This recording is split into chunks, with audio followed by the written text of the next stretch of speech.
Hi hello viewers, welcome back to my channel. ಇವತ್ತು ನಾನು ಈ ಬದನೆಕಾಯಿ ಸಾರನ್ನು ಎಣ್ಣೆಗಾಯಿ ಸಾರು ಅಂತ ಕೂಡ ಕರೀತಾರೆ. ಇದನ್ನು ಯಾವ ರೀತಿ ಮಾಡೋದು ಅನ್ನೋದನ್ನು ಸಿಂಪಲ್ಲಾಗಿ ಹೇಳ್ಕೊಡ್ತಾ ಇದ್ದೀನಿ. ನಮ್ಮ ಕಡೆ ಈ ಬದನೆಕಾಯಿ ಸಾರನ್ನು ಈ ರೀತಿ ಮಾಡ್ತಾರೆ ನೋಡಿ. ನಾನಿಲ್ಲಿ ಫಸ್ಟು ಮಸಾಲೆಗಳನ್ನು ರೆಡಿ ಮಾಡ್ಕೊಂಡಿದ್ದೀನಿ.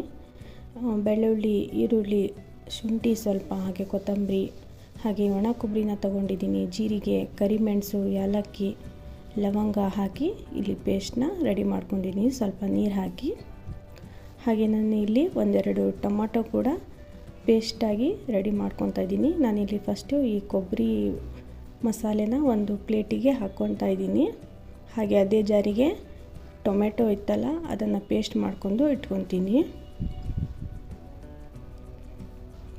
ನೀವು ನಮ್ಮ ವಿಡಿಯೋ ಮೊದಲನೇ ಸಾರಿ ನೋಡ್ತಾ ಇದ್ದರೆ ಪ್ಲೀಸ್ ಸಬ್ಸ್ಕ್ರೈಬ್ ಆಗಿ, ಹಾಗೆ ಒಂದು ಲೈಕ್ ಕೊಡೋದನ್ನು ಮರಿಬೇಡಿ. ನೋಡಿ, ಇಲ್ಲಿ ನಾನಿಲ್ಲಿ ಟೊಮೆಟೊನು ಕೂಡ ಪೇಸ್ಟ್ ಮಾಡ್ಕೊಂಡು ರೆಡಿ ಇಟ್ಕೊಂಡಿದ್ದೀನಿ. ಹಾಗೆ ಇಲ್ಲಿ ಈ ಕೊಬ್ಬರಿ ಮಸಾಲೆಗೆ ನಾನಿಲ್ಲಿ ಒಂದು ಸ್ವಲ್ಪ ಅರಿಶಿಣ, ಹಾಗೆ ನಮಗೆ ಎಷ್ಟು ಖಾರ ಬೇಕೋ ಅಷ್ಟು ಖಾರದ ಪುಡಿ ಹಾಕ್ತಾಯಿದ್ದೀನಿ. ನಾನು ಇಲ್ಲಿ ಒಂದೂವರೆ ಸ್ಪೂನಷ್ಟು ಖಾರದ ಪುಡಿ ಹಾಕ್ತಾಯಿದ್ದೀನಿ. ಹಾಗೆ ಸ್ವಲ್ಪ ಉಪ್ಪು ರುಚಿಗೆ ತಕ್ಕಷ್ಟು. ನಾನಿಲ್ಲಿ ಒಂದು 1/4 kg ಬದನೆಕಾಯಿಯ ಸಾರನ್ನು ಮಾಡ್ತಾಯಿದ್ದೀನಿ. ಹಾಗೆ ಇದಕ್ಕೆ ಮೇನ್ ಏನಪ್ಪ ಅಂದರೆ, ನಾನಿಲ್ಲಿ ಒಂದು 2 ಟೇಬಲ್ ಸ್ಪೂನಷ್ಟು ಆಯಿಲ್ನ ಹಾಕ್ಕೊಂಡಿದ್ದೀನಿ, ಅಡುಗೆ ಎಣ್ಣೆನ. ಹಾಗೆ ಅದನ್ನು ಚೆನ್ನಾಗಿ ಕಲಸಿ, ಇಲ್ಲಿ ಫಸ್ಟು ನಾನು ಬದನೆಕಾಯಿನ 4 ಹೋಳುಗಳನ್ನಾಗಿ ಮಾಡ್ಕೊತಾ ಇದ್ದೀನಿ. ಯಾವುದೇ ಕಾರಣಕ್ಕೂ ಬದನೆಕಾಯಿನ ಈ ರೀತಿ ಕಟ್ ಮಾಡಿದ ಮೇಲೆ ಹೊರಗಡೆ ಇಡಬೇಡಿ, ನೀರಿನಲ್ಲಿ ಹಾಕಿ, ಇಲ್ಲಾಂದರೆ ಬ್ಲ್ಯಾಕ್ ಆಗಿಬಿಡುತ್ತೆ ಬದನೆಕಾಯಿ. ನೋಡಿ, ನಾನಲ್ಲಿ 4 ಪೀಸಾಗಿ ಕಟ್ ಮಾಡ್ಕೊತಾ ಇದ್ದೀನಿ. ಅದೇ ರೀತಿ ಈ ಎಲ್ಲ ಬದನೆಕಾಯಿಗಳನ್ನು ಪೀಸಾಗಿ ಕಟ್ ಮಾಡ್ಕೊತಾ ಇದ್ದೀನಿ. ಇದು ಒಮ್ಮೆ ಟ್ರೈ ಮಾಡಿ ನೋಡಿ, ತುಂಬಾ ಸೂಪರಾಗಿ ಟೇಸ್ಟಿಯಾಗಿ ಬರುತ್ತೆ ಸಾರು.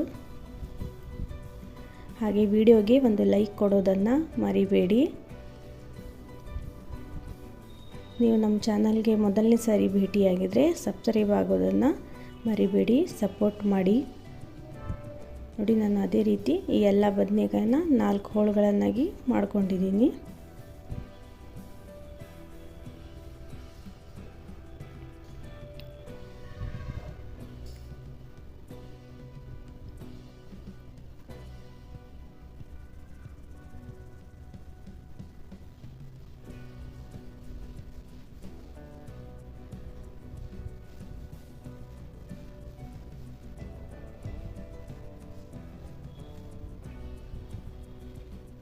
ನೋಡಿ, ಹಾಗೆ ಇಲ್ಲಿ ನಾನು ನೆಕ್ಸ್ಟು ಈ ಮಸಾಲೆನ ಅದರೊಳಗೆ ತುಂಬ್ತಾ ಇದ್ದೀನಿ. ಒಂದು ಸ್ವಲ್ಪ ತುಂಬಿದರೆ ಸಾಕು. ಅದೇ ರೀತಿ ನಾನು ಇಲ್ಲಿ ಎಲ್ಲ ಬದನೆಕಾಯಿಗೂ ಈ ರೀತಿ ಮಸಾಲೆನ ಹಾಕಿ ತುಂಬ್ಕೊಳ್ತೀನಿ. ನೋಡಿ, ಇಲ್ಲಿ ಎಲ್ಲ ಬದನೆಕಾಯಿಗೂ ಮಸಾಲೆ ಹಾಕಿ ರೆಡಿ ಮಾಡ್ಕೊಂಡಿದ್ದೀನಿ. ಹಾಗೆ ನಾನಿಲ್ಲಿ ನೆಕ್ಸ್ಟು ಒಗ್ಗರಣೆಗೆ ಒಂದು ಪಾತ್ರೆನ ಇಟ್ಕೊತಾ ಇದ್ದೀನಿ. ಅದಕ್ಕೆ ನಾನು ಒಂದು ಸ್ವಲ್ಪ ಎಣ್ಣೆನ ಹಾಕ್ಕೊತಾ ಇದ್ದೀನಿ.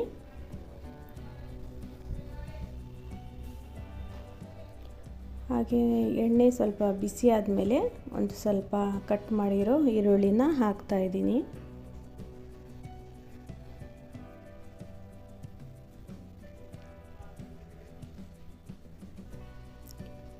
ಅದು ಒಂದು ಸ್ವಲ್ಪ ಗೋಲ್ಡನ್ ಕಲರ್ ಬಂದಿದೆ ಇವಾಗ. ಇವಾಗ ನಾನು ಈ ಕೊಬ್ಬರಿ ಮಸಾಲೆ ಸ್ವಲ್ಪ ಉಳಿದಿತ್ತಲ್ಲ, ಆ ಕೊಬ್ಬರಿ ಮಸಾಲೆನ ಹಾಕಿ ಚೆನ್ನಾಗಿ ತಿರುಗಿಸ್ತೀನಿ.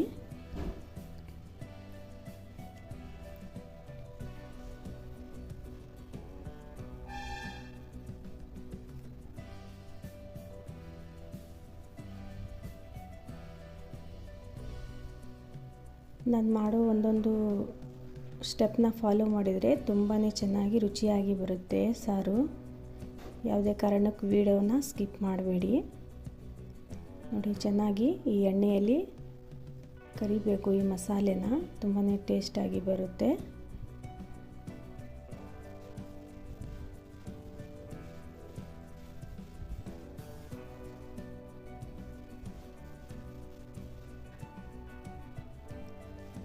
ಹಾಗೆ ನಾನು ಇಲ್ಲಿ ಟೊಮಾಟೊ ರುಬ್ಕೊಂಡಿದ್ವಲ್ಲ, ಆ ಟೊಮಾಟೊ ಪೇಸ್ಟ್ನ ಹಾಕಿ ಚೆನ್ನಾಗಿ ತಿರುಗಿಸ್ತಾ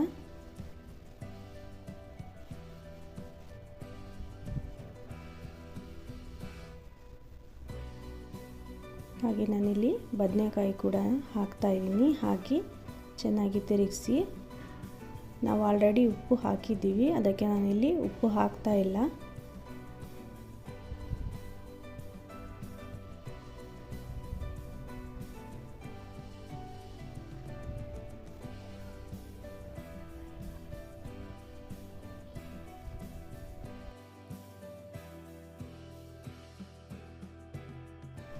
ಹಾಗೆ ನಮಗೆ ಎಷ್ಟು ನೀರು ಬೇಕೋ ಅಷ್ಟು ಹಾಕ್ಕೋಬೇಕು. ಇದು ಅನ್ನಕ್ಕೆ ಹಾಗೆ ರೊಟ್ಟಿಗೆ ತುಂಬಾ ಸಖತ್ತಾಗಿ ಬರುತ್ತೆ. ನಿಮಗೆ ಎಷ್ಟು ನೀರು ಬೇಕೋ ಅಷ್ಟನ್ನು ಹಾಕಿ ಚೆನ್ನಾಗಿ ಸ್ವಲ್ಪ ಹೊತ್ತು ಕುದಿಯೋಕೆ ಬಿಟ್ಬಿಡಿ. ಹಾಗೆ ನಮ್ಮ ವಿಡಿಯೋ ನಿಮಗೆ ಇಷ್ಟ ಆದರೆ ಕಾಮೆಂಟ್ನಲ್ಲಿ ಬರೀರಿ. ಮತ್ತೆ ಸಿಗೋಣ ಮುಂದಿನ ವಿಡಿಯೋದಲ್ಲಿ. ವಿಡಿಯೋ ನೋಡಿದ್ದಕ್ಕಾಗಿ ಧನ್ಯವಾದಗಳು ಫ್ರೆಂಡ್ಸ್. Thanks for watching.